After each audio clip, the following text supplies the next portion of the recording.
আসসালামু আলাইকুম ওয়া রাহমাতুল্লাহি ওয়া বারাকাতুহু। আলহামদুলিল্লাহি ওয়াহদা ওয়াসসালামু আলা মান লা নাবিয়্যা বা'দা আম্মা বা'দ। প্রিয় দর্শক, পৃথিবীর বুকে সর্বশ্রেষ্ঠ পানি হচ্ছে জমজমের পানি। এ ব্যাপারে আল মুআজামুল আওসাত লিত-তাবরানির একটি বর্ণনা প্রখ্যাত সাহাবী হযরত আব্দুল্লাহ ইবনে আব্বাস রাদিয়াল্লাহু তাআলা আনহু থেকে বর্ণিত। বিশ্বনবী বলেন, খায়রু মাইন আলা ওয়াজহিল আরদি মাউ জামজাম, যে পৃথিবীর বুকে সর্বশ্রেষ্ঠ পানি হচ্ছে জমজমের পানি।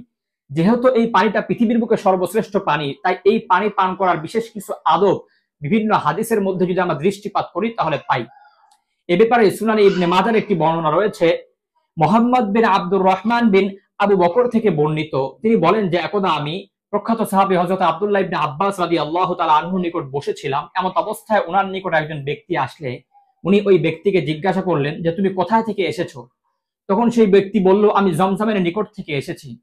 অতঃপর হযরত আব্দুল্লাহ ইবনে আব্বাস রাদিয়াল্লাহু তাআলা আনহু বললেন, তুমি কি তা থেকে প্রয়োজন মতো পান করেছো? সেই লোকটি বলল, তা কিভাবে? অতঃপর আব্দুল্লাহ ইবনে আব্বাস রাদিয়াল্লাহু তাআলা আনহু বললেন যে ইযা শারিবতা মিনহা ফাস্তাকবিলিল কাবা। প্রথম আদব, যে যখন তুমি তা পান করবে তখন কেবলামুখী হয়ে পান করবে। অর্থাৎ জমজমের পানি পান করার প্রথম আদব হচ্ছে কেবলামুখী হয়ে পান করা। আর দ্বিতীয় আদবের ব্যাপারে বলছেন ওয়াজকুর ইসমাল্লাহ, অর্থাৎ যখন তুমি তা থেকে পান করবে তখন পান করার পূর্বে আল্লাহ তাআলার নাম নিবে, আল্লাহর নাম নিয়ে তা পান করবে। আর তৃতীয় আদব বলছেন ওয়াতানাফাস সালাসান, অর্থাৎ জমজমের পানিটা তুমি 3 শ্বাসে পান করবে। আমরা অনেক সময় গ্লাস, বোতল বা বিভিন্ন সময় পানি পেয়ে অনেক তৃষ্ণার্ত থাকলে খুব দ্রুত আমরা পানিটাকে পান করি। জমজমের পানির ব্যাপারে বলা হচ্ছে 3 শ্বাসে ধীরে স্থিরে সেটাকে পান করা।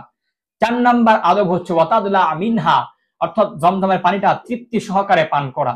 আর 5 নাম্বার আদব হচ্ছে ফাইজা ফারাগতা ফাহমাদিল্লাহ আযজা ওয়াজাল।